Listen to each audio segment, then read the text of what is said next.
मैं शिवमान सोलंकी अपने YouTube channel law testing में आपका स्वागत करता हूं। ये लेक्चर मैं नव वर्ष 2022 की पूर्व संध्या पर रिकॉर्ड कर रहा हूं। सर्वप्रथम आपको नव वर्ष 2022 की ढेर सारी शुभकामनाएं। आप लोग स्वस्थ रहें, सुरक्षित रहें, दीर्घायु रहें। आज मैं आपसे उत्तर प्रदेश नगर पालिका अधिनियम 1916 की धारा 87A के ऊपर चर्चा करूंगा। धारा 87A नगर पालिका के अध्यक्ष को अविश्वास प्रस्ताव से हटाने की प्रक्रिया का उल्लेख किया गया है। इस प्रक्रिया के तहत सर्वप्रथम नगर पालिका के अध्यक्ष में अविश्वास प्रस्ताव के अभिप्राय के लिखित नोटिस द्वारा जो नगर पालिका के कुल सदस्यों के आधे से अन्यून सदस्यों द्वारा हस्ताक्षरित हो और उस प्रस्ताव की प्रतिलिपि के साथ जिसे प्रस्तुत करने का विचार हो, नोटिस पर हस्ताक्षर करने वाले के लिए 2 सदस्यों द्वारा व्यक्तिगत रूप से एक साथ जिला मजिस्ट्रेट को दी जाएगी।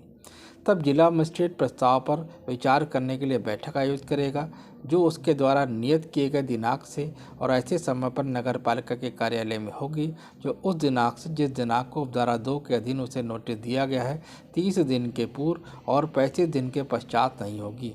ये बैठक के दिनांक से कम 7 दिन पूर्व नगर पालिका के प्रत्येक सदस्य के पास उसके निवास स्थान पर रजिस्ट्री डाक द्वारा ऐसी बैठक और ऐसे निमित्त नियत दिनांक और समय का नोटिस भेजेगा और साथ ही साथ ऐसे नोटिस की उस रीति से जिसे वह उचित समझे प्रकाशित कराएगा। तद उपरांत ये समझा जाएगा प्रत्येक सदस्य के पास नोटिस पहुंच गई है।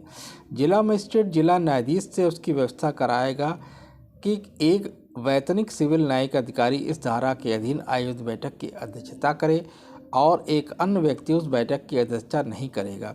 यदि बैठक के लिए नियत समय से आधे घंटे के भीतर बैठक की अध्यक्षता करने के लिए न्यायिक अधिकारी उपस्थित ना हो तो बैठक ऐसे दिनांक और ऐसे समय के लिए स्थगित कर दी जाएगी जो उपधारा 5 के अधीन उस अधिकारी द्वारा जो नियत किया जाए और सदस्य को अधिसूचित किया जाएगा। यदि न्यायिक अधिकारी बैठक अध्यक्षता करने में असमर्थ है तो अपने कारण अभिलिखित करेगा। करने के पश्चात उस बैठक को ऐसे अन्य दिनांक के लिए स्थगित कर सकता है जिसे वह नियत करे, किंतु ऐसा दिनांक उपधारा 3 के अधीन बैठक के लिए नियत दिनांक से 15 दिन के बाद का नहीं होगा। ये बैठक स्थगन को लिखित सूचना अविलंब जिला मजिस्ट्रेट को देगा। स्थगित बैठक के दिनांक और समय पर नोटिस सदस्यों को अलग अलग भेजना आवश्यक न होगा, किंतु जिला मजिस्ट्रेट स्थगित बैठक के दिनांक और समय की नोटिस उपधारा 3 में उपबंधित रीत से प्रकाशित करा देगा। उपधारा 4 और 5 में दिए गए उपबंधों के सिवाय इस धारा के अधीन किसी प्रस्ताव पर विचार करने के लिए प्रयोजनार्थ आयोजित बैठक किसी अन्य कारण से स्थगित नहीं की जाएगी। इस धारा के अधीन आयोजित बैठक के प्रारंभ होते ही न्यायिक अधिकारी नगर पालिका को यह प्रस्ताव पढ़कर सुनाएगा जिस पर विचार करने के लिए बैठक आयोजित की गई है और ये घोषित करेगा कि अब उस पर चर्चा की जा सकती है। इस धारा के अधीन प्रस्ताव पर चर्चा स्थगित नहीं की जाएगी। बैठक के प्रारंभ होने के नियत समय से 3 घंटे व्यतीत होने पर ऐसी चर्चा यदि वह पहले ही समाप्त न हो स्वतः समाप्त हो जाएगी। यथास्थिति वाद विवाद की समाप्ति पर या इस 3 घंटे की अवधि समाप्ति होने पर प्रस्ताव नगर पालिका के समक्ष मतदान के लिए रखा जाएगा। न्यायिक अधिकारी प्रस्ताव के गुण दोष पर कोई विचार व्यक्त नहीं करेगा, ना ही प्रस्ताव पर मत देने का अख्तियार होगा। बैठक की समाप्ति पर न्यायिक अधिकारी बैठक के कार्यवृत्त की प्रतिलिपि को प्रस्ताव की प्रतिलिपि और उस पर मतदान के परिणाम के साथ अविलंब अध्यक्ष और जिला मजिस्ट्रेट को भेज देगा।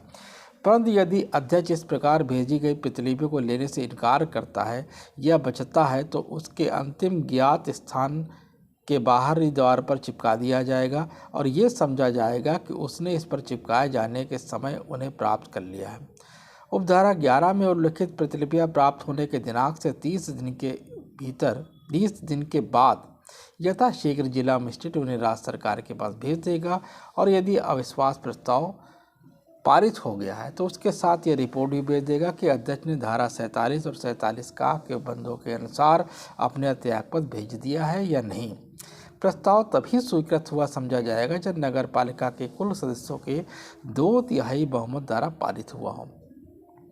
यदि प्रस्ताव द्वारा उपयुक्त बहुमत द्वारा स्वीकृत न की जाए तो बैठक गणपूर्ति के अभाव के कारण तत्समय नगर पालिका के कुल सदस्यों के 2/3 से जो कम नहीं होंगे ना हो सके उसी अध्यक्ष से अविश्वास प्रस्ताव की कोई अनिवर्ती नोटिस प्राप्त नहीं किया जाएगा जब तक कि बैठक से 2 वर्ष की अवधि व्यतीत न हो गई हो।